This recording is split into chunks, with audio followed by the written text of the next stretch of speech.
Hello po sa lahat. Hello, kumusta po sa ating lahat? Isa pong mapagpalang umaga, hapon, gabi, tanghali o kung ano man po at bagong linggo sa ating lahat. Yan, ito po. Gagawa po tayo ng sinigang.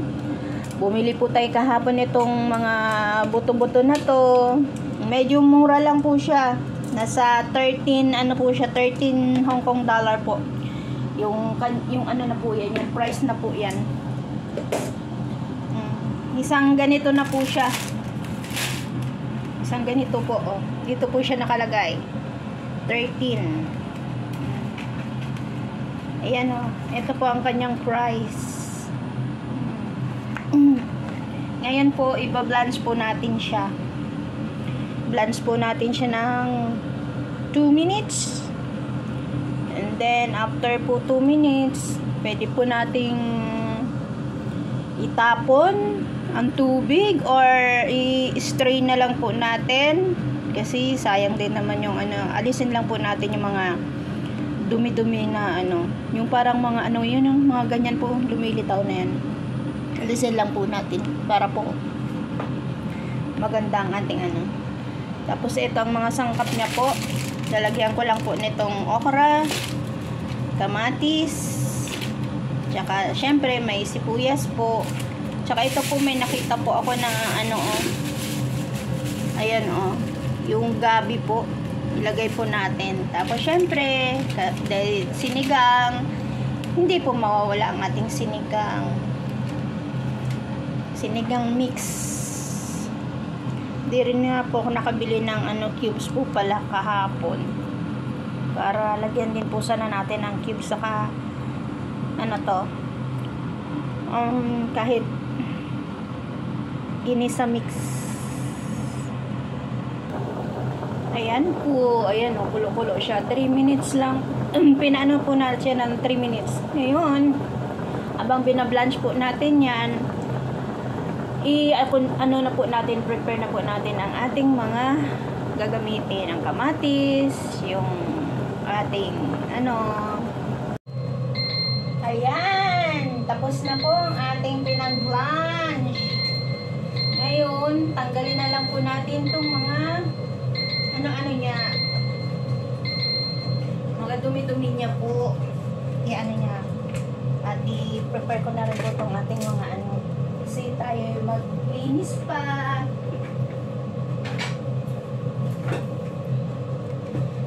Tanggalin na lang po natin siya. Hindi ko na po siya papalitan ng tubig. I-ano ko na lang po ito. Ganyan. Ganito. Alisin ko na lang po ito.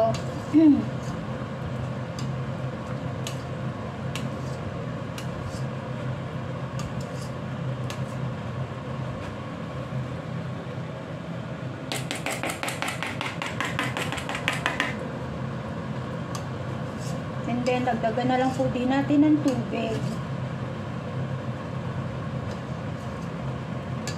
Tapos, kahit ano din natin, pakuluan ng mga 30 minutes para po siya lumambot bago po natin ilagay ang ano. Pero ilagay ko na po mamaya yung kamatis at saka ano, yung ating ano ko to?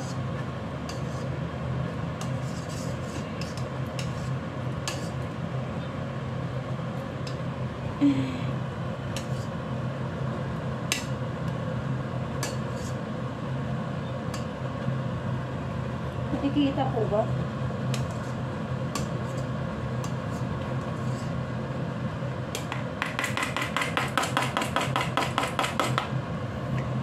Tapos, ano na lang natin ang ano.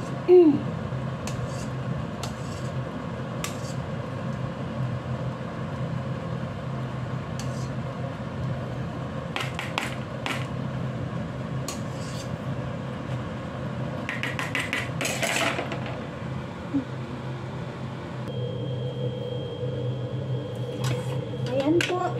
Ito po, kalahati lang ilagay natin. Lagay po natin ito mamaya pag kumulo na siya.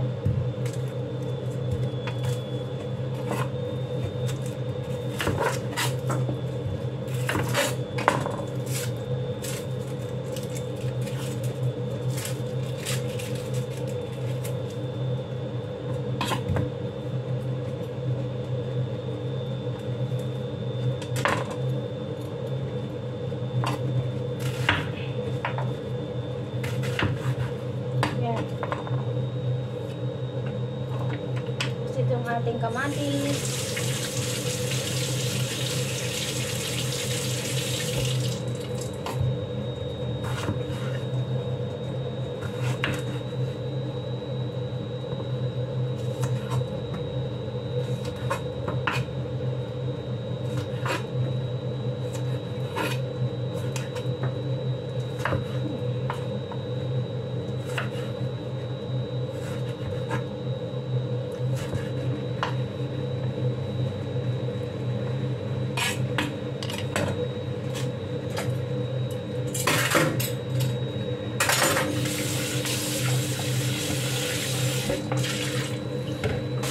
Tapos ito po natin okra.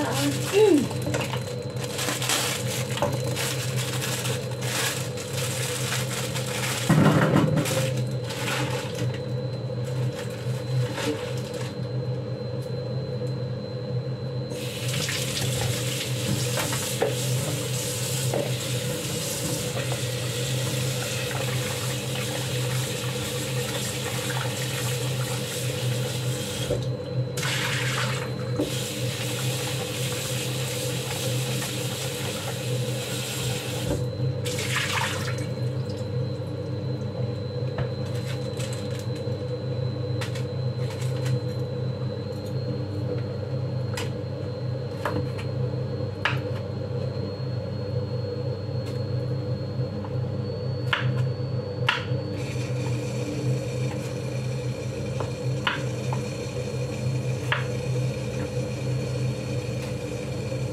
Ito naman pong ating gabi.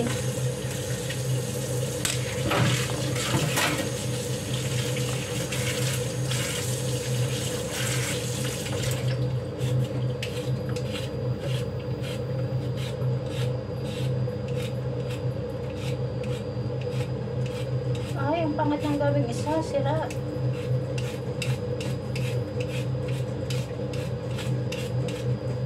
Tagal ko na po hindi nakakain itong gabi.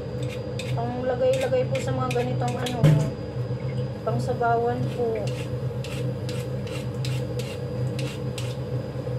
Ayaw matanggal na itong mga dot-dot ba? Tayo matanggal mga dot-dot.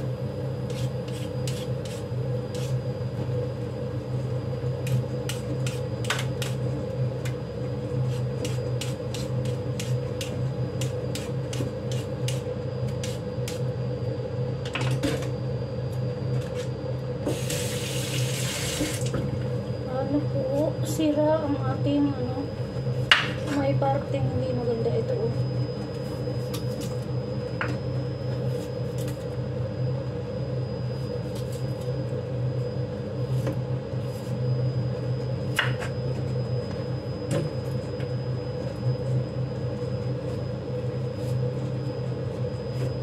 Tanggalin natin itong mga dot. Ayaw ko matanggal.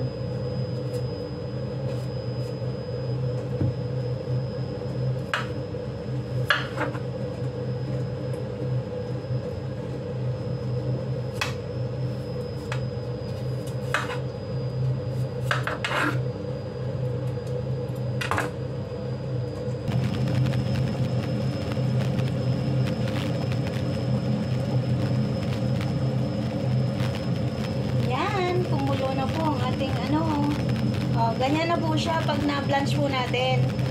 Ganyan po ang kanyang itsura. Hindi paras po nung kanina dati. May maraming mga Ngayon po dahil kumulo na po siya, iligay na po natin to. Sinama-sama ko na po, minix ko na po siya.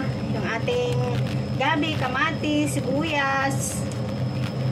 Kasi ito po yung medyo matagal-tagal pa lambutin. Ano ko lang po siya na siguro na mga 30 minutes po. 30 minutes natin siyang pakuluan.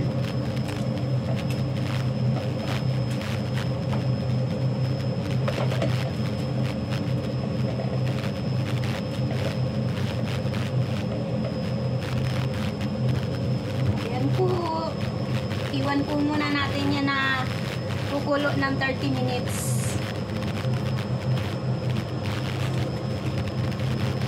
Ayan. Takpan po natin. Then, iset po siya ng 30 minutes. Yan, 30 minutes.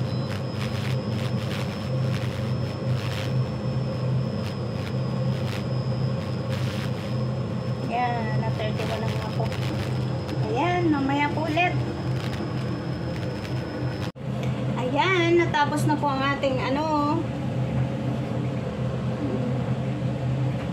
tapos na yung 30 minutes natin. Nalambot na ang ating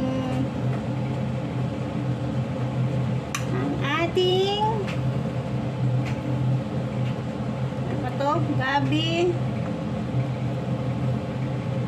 At itong ating karne malambot na rin.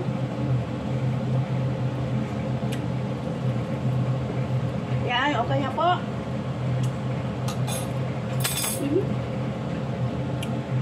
Ngayon, pagkukuloan pa rin po natin ito ng 5 minutes.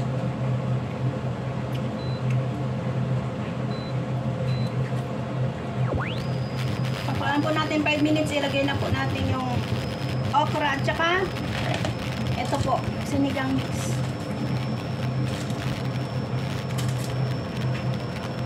Ito na po ang ating sinigang mix. Yan na po, ilagay na po natin itong sinigang mix. Ubusin na po natin ito lahat. And then, ilagay po natin ang okra. Yan. And then, takpan po natin. Magpaano tayo ng 5 minutes. Yan po. Hintay po tayo ng 5 minutes.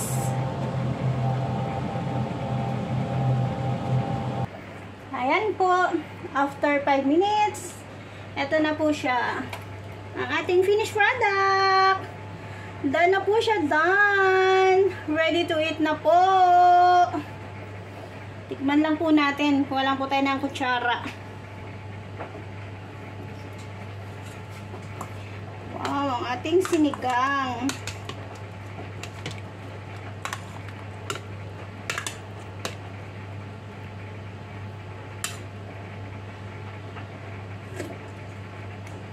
Sarap. Sarap siya, masarap. Wala po tayong sili. Saan dapat po pala may sili. Kulang lang po ng konting asin. Dagdagan ko na lang po. Sili. Sarap po sana yung may sili. Ayan. Salamat po. Thank you very much po. Pagpalain po tayo ni Lord. Salamat po sa pag-support nyo. Sa panonood. Thank you. Ingat po tayo parate. Saan man po tayo sulok ng mundo. Ingatan tayo at gabayan po ni Lord sa ating mga gawain, sa ating pang-araw-araw. Especially ang ating mga mahal sa buhay. Kung malayo man po tayo sa kanila. Muli, thank you very much po. If nagustuhan nyo po ang aking mga video, please do subscribe, like, comment, and share po. At pakihit na rin po ang notification bell para po lagi po kayong updated sa aking mga videos. Bye-bye po. Ingat po tayo parate. God bless you. Bye. God always watching us. Saan man po tayo.